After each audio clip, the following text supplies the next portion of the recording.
again, I want to say yesterday's round. Okay, you get what I mean. The previous round, I guess is a good way to say it, where we had some very slow openings, a lot of risk management before the rest day.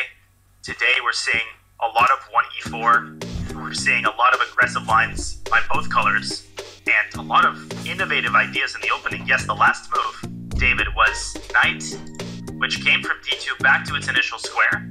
Okay, I didn't like it there.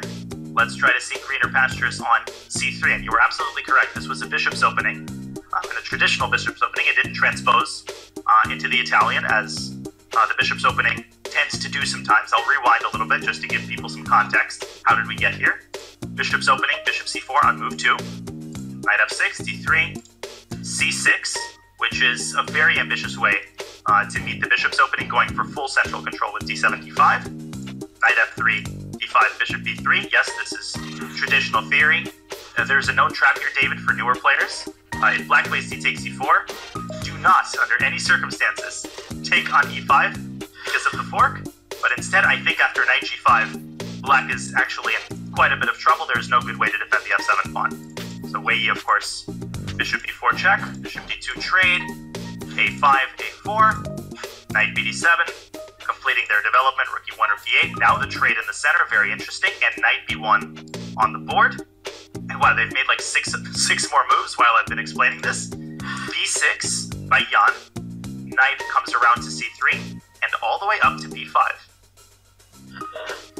Yeah, talking of the Italian game, this is the bishop's opening, but I think this is the influence of the rest day. That was very good. Oh, no, I butchered it slightly, but yeah, it's just the influence of the rest day. These players, it feels like they've done a lot of homework, so a lot of quick moves here. We're already at move 14 after less than half an hour, and knight b5, as you say, is outpost. Big threat, knight d6, a winning idea on the board, so Jan needs to guard against this. I'm expecting maybe something like queen to b8. It feels like you're contorting slightly, or bishop to c6, and yeah, still should be roughly level, but he's showing the way to go, Wei here, and he's the one asking the questions early on, setting up the threats, the traps. Okay, yeah, I mean, first impression is pretty positive here for White, ignoring the clock situation, which tells us that this may very well still be White's preparation. Yes, you know, Black on paper has superior control of the center, but a lot to deal with here along the edges, David. You mentioned, of course, the immediate threat, knight d6. How does Black deal with it? Yeah, I was going to mention queen b8, which I think looks very, very nice, because not only do you control d6, but you add another defender to the e5 pawn. And I wonder how White's going to treat this position. Are we going to see a slower move?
pick up those old Grandmaster League World Champion games, and a lot to learn from those, both in the opening and a bit later on.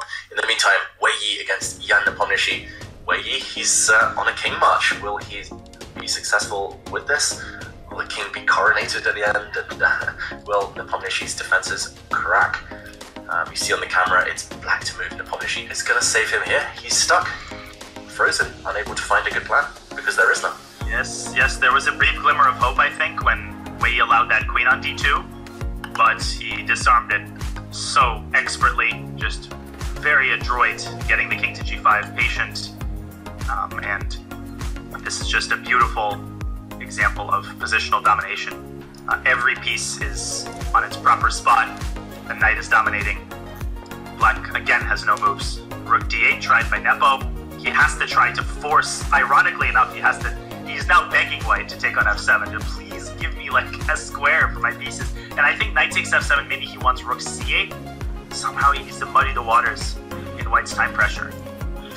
Yeah, but Wei Yi, he's showing just phenomenal self-control so far. I wouldn't be surprised if he just waits another move. There's still no threat at all. What about just rook e3, defend that c pawn, just in case the rook lands on c8, just sit and keep waiting, keep torturing the opponent.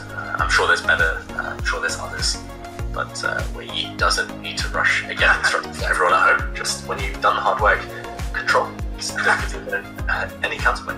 Just one note, don't get too excited though. Funny line, king h6 is bad because of knight g8, and if you go the full 9 yards, you're going to be left without a knight. h8, rook takes c6. Congratulations, you won the extended King of the Hill game, but you lost the chess game. So it's important, again, on the topic of not falling in love with your ideas, being practical. Probably, you're right, rook e3. Actually, rook e3 is such an excellent move, just protect c3, set up knight takes f7. Donchenko and Abdusattorov took a win. It's been a white day. All of the players with the white pieces simply cashing in, turning a bit of a trend throughout this tournament. And Wei Yi has also